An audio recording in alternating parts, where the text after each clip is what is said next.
So how do we do this? A lot of us are really bad at remembering names, and that includes myself. I meet someone, and within seconds I forget their name. And I need help.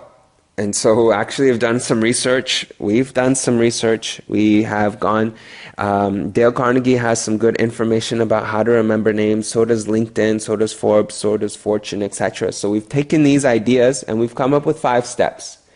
The first is repeat, repeat, repeat. In your head and out loud as soon as possible. Say something like, "It's a pleasure to meet you, Bob." Or, "Bob, so good to see you." Maybe you won't be meeting so many Bobs, but whatever that person's name is, try to use that name as quickly as possible. And then in your head also repeat that. As soon as you meet someone, repeat it in your head. Think about it in your head. Second thing is make a connection. Try and associate that name with someone you already know who has that name. So, for example, it's really easy for me to remember somebody's name if we have someone in the previous batch with that same name. So, like, for example, in batch 3, there's someone, his name's Abdul, and we have someone in batch 2 whose name is Abdul. And so it's very easy for me because I make that connection.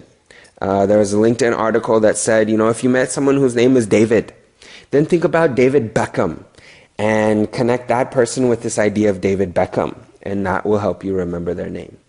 Third thing, spell it out. Spell out the person's name in your mind or ask them to spell it out if you don't know how to spell it out, especially if it's a new name. And this will help you because now you are becoming a visual learner as well. You hear the name, but then you're also visualizing the name, what it looks like, how it is spelled. And so you're learning 2 different ways. You're learning in 2 different ways how to remember that name.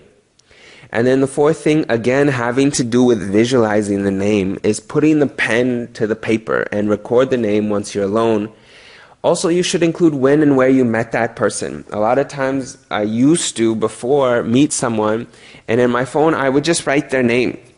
And then I would inevitably forget the name, and I would try really hard to remember who's the person that I met at that networking event at the PC, which was hosted by Ingro back in July. And I would have no idea.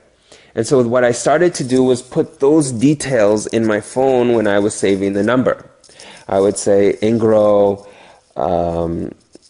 Conference, Pearl Continental PC, July 2012.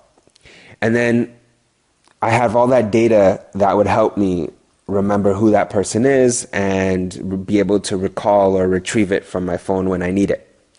And then the fifth thing is to speak up if you missed it.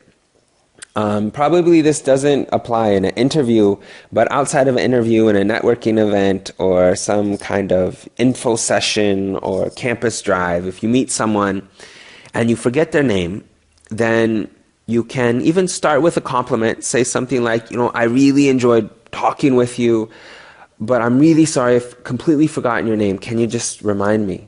And then because you've started with a compliment, that person doesn't really mind that you missed their name.